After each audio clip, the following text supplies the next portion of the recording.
Philippine Army ginaabi-abi ang pagpatigayon sang fact-finding investigation sang Commission on Human Rights 6 sa natabong nga enkwentro sa Banwa sang Miag-ao, Iloilo. Inigitutukan ni Daryl Marie Sarmiento.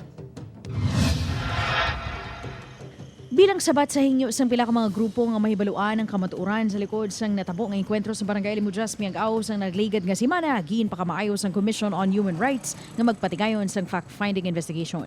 Mahibaluan nga una na ginkwestiyon sa mga progresibo nga grupo ang sahi sang pagpang-atake sang militar sa mga ginapahayag rebelde. They are not necessarily filing a case. Nag-request ang investigation kay may mga allegations nga kuno violation ang atong ginkandak na operation, violation sa international humanitarian law.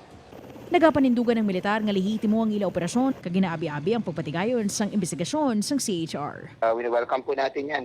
Mas maganda po para po mas pabulaanan yung mga sinasabi po ng mga grupo po na nagsasabi na meron po tayong nasira doon na mga crops or komunidad po na nadamay or civilian po na namatay, which is hindi naman po yan totoo.